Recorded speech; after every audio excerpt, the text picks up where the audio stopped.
우리는 방 한 구석에 앉아 쉽게 신학을 얘기하려 한다.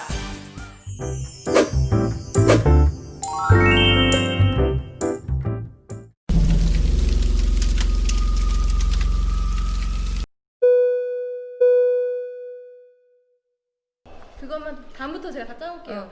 만약에 앞에 그게 있다면 자기가 방구설 3열 이러면서 그냥 은근히 넘어가면 되지. 그럼 이제 막 생각나는 대로 우리는 왜 우리는 1열은 안 되죠? 막 이제 이러면서 그럼 1열은 고개가 아파요. 고개 두고 보다 부모님이 출연하셔야 되는데. 그래 다음에는 이렇게 감독 역할을 바꿔서 왜냐면 자기가 그러니까 그 짓을 잘하잖아. 여기 진짜 너무 착한 캐릭터구나. 맞다. 아직은 낯가린 거였어요? 본성이 안 처음 나왔어? 뵀어요. 그래서 저희 방송 이름이 구미정 TV예요. 뭐 김정은 제 이름은 잔인하게 김종원 TV 어떠세요? 혹시 아는 이름이 구미정이신지 여쭤보세요. 그런 거죠. 전 처음 봤던 좀비 영화 되게 옛날 영화였어요. 28일? 그거 다음에 28주 그렇게 했어요. 그런 약간 좀비 영화들 보면서 약간 분노 바이러스? 이런 거에서 막 개연성이 있는 좀비 영화였었거든요. 그러면 가면 갈수록 약간 좀 고어해지고 좀 그런 뉘앙스로 해외에 있는 좀비 영화는 많이 바뀌더라고요. 부산행을 보고 되게 신선하다 그랬거든요. 열차 안에서의 감염과 뭐 이런 얘기도 막 이렇게 잘 풀어나가다 뒤에 가서 갑자기 가족을 묻히는 거예요. 갑자기 공주가 너무 잘생겼어. 너무 가족이야. 왜 가족이 나 왜 이렇게 뭐가 있나? 갑자기 노래를 불러. 왜 이렇게 많이 넣었지? 이런 생각을 했었는데 이번에 반도를 보면서도 똑같은 사실 이야기. 심파. 심파를 버무린 정도가 아니라 범벅이었어요 이번에는. 그래서 좀비를 우리나라에서는 약간 군중 심리 정도로 보는 게 아닌가라는 생각을 좀 하게 됐었거든요. 그래서 뭐 반도 이런 거에서 보면은 좀비들은 사실 까메오 같은 느낌이었잖아요. 원래 좀비 영화의 주인공들은 좀비이고 살아남는 사람들의 이야기가 이렇게 조명되어지는 게 일반적인데 좀비는 그냥 있었고 배경 같은 거잖아요. 그 반도에서는. 그리고서는 막 군인들도 있고 막 여러 인간 군상을 보여줄 정상일 것 같은데 거기서 갑자기 가족이 이겼어, 사랑이 이겼어 이런 뉘앙스로 가니까 우리나라에서 이해하는 그런 좀비라는 개념은 약간 냄비랑 비슷하지 않나 이런 생각도 했어요. 냄비가 뭐예요? 냄비 근성. 그래서 무작정 이것만 보고 쫙 쫓아가는 그런 느낌 있잖아요. 그런 느낌이 아니었나 좀 그런 생각했습니다. 그래서 요 근래는 막 정치 이런 거에서도 좌좀 이런 게 하잖아요. 좌쪽의 좀비들, 좌빨, 원래 좌쪽 빨갱이들 이 얘기들은 갖다 이제 좌좀이라 해서 왼쪽에 있는 좀비들. 그러니까 얘네들은 그런 빨간 거 보면 달려간다 이런 느낌으로 해석을 하는 것 같은데 그런 느낌에서 냄비 뉘앙스로 보지 않나. 옆에 있는데 리액션 좀 해요. 뭐라는 거야? 냄비 같은 소리 하고 있어. 지금 자기 한 발 생각하고 있는 거야 지금. 큰일 났다. 난 뭐 무슨 소리야 진짜. 사실 저는 좀비 영화를 별로 좋아하지 않아서 막 심도 깊게 막 고민하면서 보진 않았거든요. 근데 제가 좀비 영화를 싫어하는 이유가 있어요. 고어물을 싫어하기 때문에 싫어한다기보다는 대책 없이 끝나는 거 있잖아요. 그러니까 막 끝났을 때 전쟁 영화처럼 막 전쟁 영화는 죽거나 살거나잖아요. 좀비도 마찬가지로 죽거나 살거나로 끝나는 그 애매한 그 결론과 이제 결말들이 싫어서 잘 안 봤어요.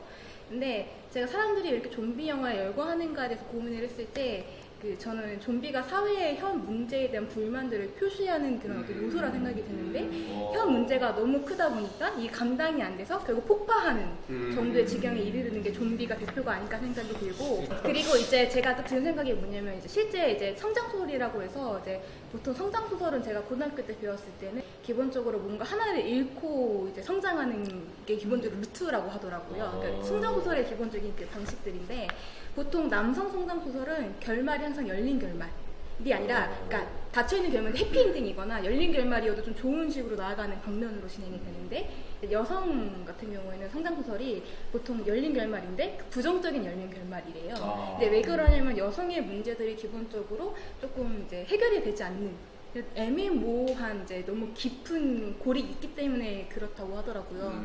82년생 김지영도 솔직히 열린 결말로 끝나잖아요. 네. 그것도 성장 영화 중에 하나인데 그런 식으로 이제 좀비 영화도 좀 대책이 없는 현 사회 문제들에 대한 불만 표출이 아닐까라는 생각이 들었습니다.